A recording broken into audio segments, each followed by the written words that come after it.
혹시 생각해 보셨나요? 어떻게 2500년이라는 어마어마한 시간 동안 하나의 가르침이 이어져 올 수 있었을까요? 당연히 위대한 스승 한 명만으로는 불가능했겠죠.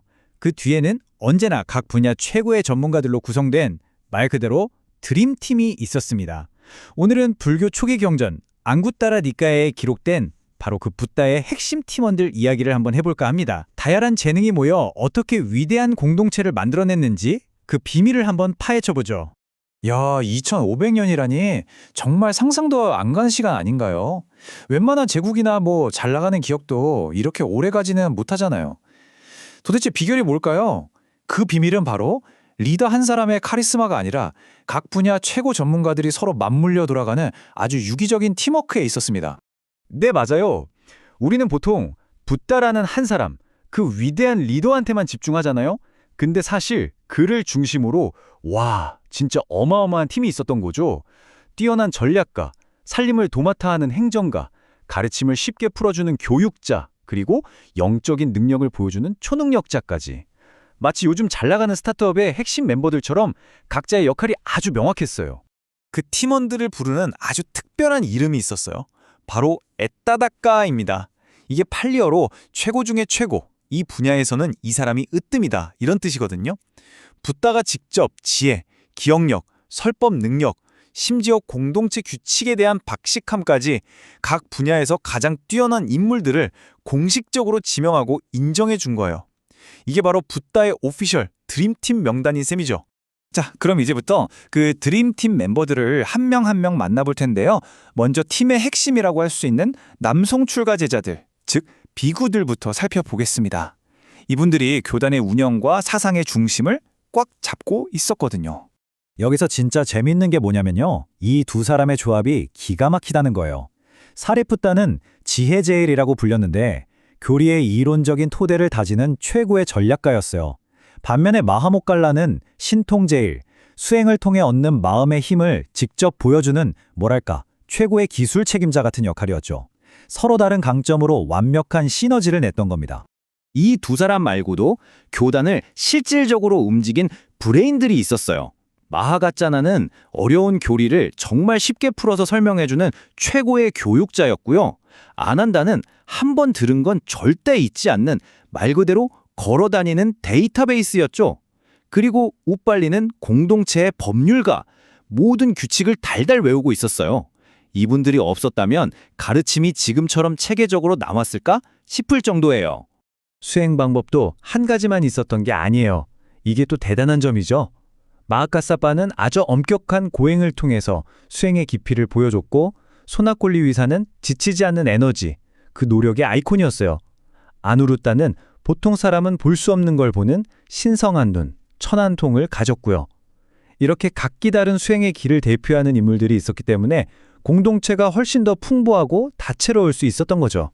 자, 그런데 이 드림팀에는 또 다른 정말 중요한 축이 있었습니다.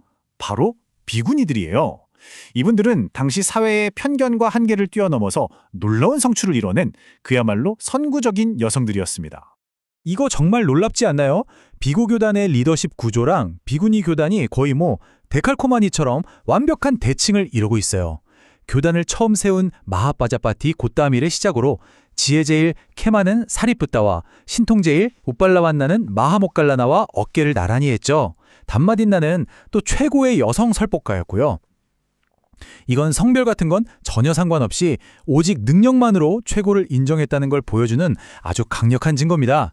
그러니까 여기서 우리가 알 수 있는 핵심은 뭐냐면 최고가 되는 길이 딱 하나만 있었던 게 아니라는 거예요. 깊은 깨달음을 얻는 것만이 중요한 게 아니라 공동체를 위해서 묵묵히 헌신하고 노력하는 건 역시 똑같이 가치 있는 일로 인정받았다는 거죠. 한번 보세요.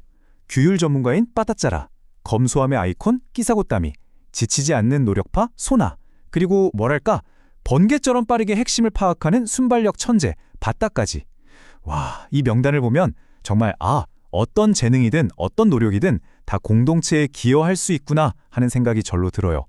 그런데 말이죠. 출가 수행자들만 있었다면 이 공동체가 과연 유지될 수 있었을까요? 절대 아니죠.